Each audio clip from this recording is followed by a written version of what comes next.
മോൻത ചുഴലിക്കാറ്റ് ആന്ധ്രയുടെ കര തൊട്ടിരിക്കുകയാണ്. അടുത്ത 3 മണിക്കൂറിനുള്ളിൽ പൂർണ്ണമായും കാറ്റ് കരയിൽ കയറും. ആന്ധ്രാപ്രദേശിൽ രാത്രി യാത്രയ്ക്ക് നിരോധനം ഏർപ്പെടുത്തിയിരിക്കുന്നു. KB ശ്രീധരനും ഒപ്പം അശ്വജിത്ത് സിയും വിവരങ്ങളുമായിട്ടുണ്ട്. ആദ്യം ശ്രീധരനിലേക്കാണ്. ശ്രീധരൻ, ആന്ധ്രയുടെ കര തൊട്ടു ഒടുവിൽ മോൻത എന്നാണ് അറിയാൻ സാധിക്കുന്നത്. എങ്ങനെയാണ് ഇപ്പോൾ അവിടെ കാറ്റ് സജീവമാകുക? എപ്പോഴായിരിക്കും? എങ്ങനെയാണ് നടപടിക്രമങ്ങൾ, മുൻകരുതലുകൾ, ജാഗ്രതാ നിർദ്ദേശമൊക്കെ ഏത് തരത്തിൽ ആണ്?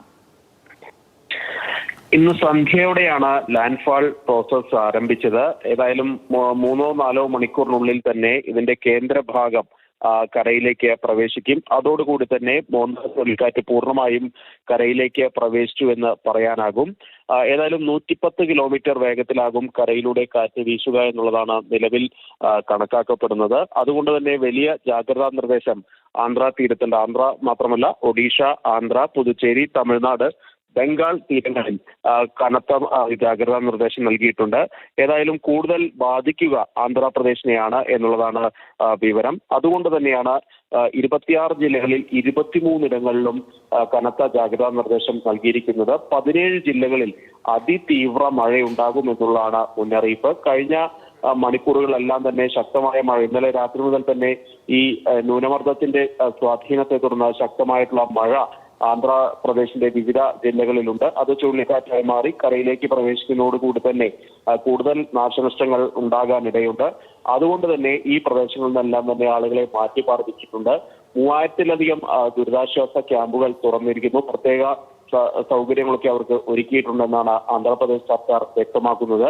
മറ്റൊരു പ്രധാനപ്പെട്ട കാര്യം, പലയിടത്തും ഈ കാറ്റിന്റെ വേഗതയെ തുടർന്ന് മരങ്ങൾ കടപുഴകി വീണ ഒരു സ്ഥിതിയൊക്കെയുണ്ട്. ദേശീയപാതയിൽ ഉൾപ്പെടെ ഗതാഗതം തടസ്സപ്പെട്ട അവസ്ഥയാണ്. ഇവിടങ്ങളിൽ രാത്രി യാത്രാ നിരോധനം 7 ജില്ലകളിൽ, ഈസ്റ്റ് വെസ്റ്റ് ഗോദാവരി ജില്ലകൾ, അതുപോലെ തന്നെ കൃഷ്ണ ജില്ല, പ്രകാശം, ഡോക്ടർ അംബേദ്കർ കൊണസീമ ജില്ല, അതുപോലെ അല്ലൂരി സീതാരാമരാജു ജില്ല തുടങ്ങിയ ജില്ലകളിലെല്ലാം തന്നെ രാത്രി യാത്രയ്ക്ക് നിരോധനം ഏർപ്പെടുത്തിയിട്ടുണ്ട്.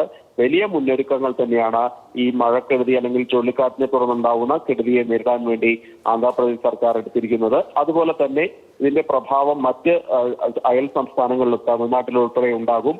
തമിഴ്നാട്ടിന്റെ വിവിധ ഭാഗങ്ങളിൽ മഴ ഇതിനോടകം തന്നെ ആരംഭിച്ചിട്ടുണ്ട്. അതുപോലെ പുതുച്ചേരിയിലെ യാനം മേഖല, ഒഡീഷയിലെ തെക്കൻ ജില്ലകൾ, ഗോപാൽപൂർ ഉൾപ്പെടെയുള്ള തെക്കൻ ജില്ലകൾ, ഇവിടങ്ങളിലൊക്കെ വലിയ തോതിൽ മഴയുണ്ടാകും. കാറ്റിന്റെ സ്വാധീനം, കാറ്റ് വീശുമെന്നൊക്കെയാണ് നിലവിൽ കണക്കാക്കപ്പെടുന്നത്. ഏതായാലും ഈ കിഴക്കൻ തീരങ്ങളിലുള്ള തീരത്തുള്ള സംസ്ഥാനങ്ങളിലെല്ലാം തന്നെ കർശന ജാഗ്രതാ നിർദ്ദേശം, മുന്നൊരുക്കങ്ങൾ തന്നെയാണ് ഇപ്പോൾ നടത്തിക്കൊണ്ടിരിക്കുന്നത്. ഏതായാലും ഇന്ന് രാത്രിയോടുകൂടി തന്നെ കാറ്റ് പൂർണ്ണമായും കരയിലേക്ക് പ്രവേശിക്കുമെന്നാണ് നിലവിൽ ലഭിക്കുന്ന വിവരം. ശരി, KB ശ്രീധരനാണ് വിശദമായിട്ടുള്ള വിവരങ്ങൾ നൽകിയത്. എന്തായാലും 3 മണിക്കൂറിനുള്ളിൽ കാറ്റ് കര കയറുമെന്നുള്ള വിവരമാണ് നമുക്ക് ലഭ്യമാകുന്നത്. നിലവിൽ ആന്ധ്രയുടെ കര തൊട്ടിരിക്കുകയാണ് മോൻത ചുഴലിക്കാറ്റ്.